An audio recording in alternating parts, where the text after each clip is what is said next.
broyer le noir. Mamadou Alpha Bari, voilà un officier de référence qui a rendu service à un oncle. Cet oncle-là, en récompense, l'accuse de vol. Nous venons en première instance, on démontre qu'il n'y a pas vol. Il est condamné à 5 ans. Nous relevons appel, la peine est ramenée à 4 ans. Au jour d'aujourd'hui, il est en prison, ça fait 3 ans, à peu près 4 mois. Mais depuis 2 ans, 4 mois, 18 jours aujourd'hui, nous avons saisi la Cour suprême d'un pouvoir en cassation. Depuis 2 ans, 4 mois, 18 jours, le dossier à la Cour suprême.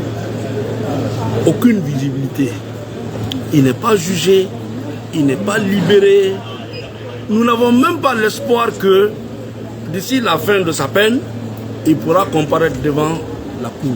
Mais avec ça, où allons-nous? Où est le droit dans ça?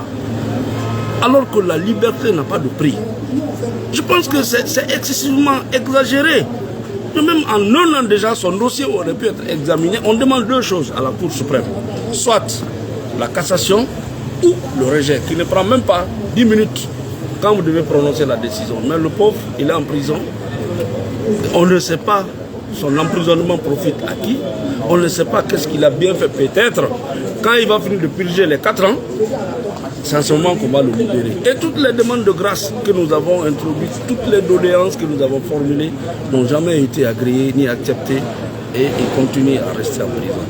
Donc, aujourd'hui, il est à presque 8 mois de la fin de sa peine. Est-ce que dans 8 mois, le dossier sera examiné? Par la suite, s'il est acquitté, il est plutôt relaxé, où est-ce qu'il va aller se plaindre? On a beaucoup de victimes comme ça en Guinée qui sont restées très longtemps en détention, qui ont été libérées, ils n'ont que leurs yeux pour pleurer. Ça, c'est encore l'injustice, fortifier l'injustice dans un État qui se veut État de droit. Donc nous demandons que son dossier soit examiné. Il en est le même dossier de Guido Fulbert, ce jeune activiste de la société, enfin, ce jeune blogueur qui a été kidnappé, s'il faut dire, à Koundara dans son village, à Saré-Kale, quelque chose comme ça. Il était dans son champ et on prépare quelque chose, on l'accuse de complot contre l'État. Simple cultivateur, simple blogueur. Lui aussi, il est là bientôt 1 an. Il n'est ni jugé, ni libéré, alors que le fait qu'on le reproche, c'est un fait faux, qui ne peut pas être prouvé au cours d'un procès juste et équitable. Donc nous demandons que la justice accélère la cadence pour que ces dossiers-là soient examinés. Parce que dans d'autres dossiers, nous voyons comment la justice est rapide, comment elle est accélérée. Nous ne comprenons pas que dans un autre dossier, que les citoyens continuent à souffrir arbitrairement.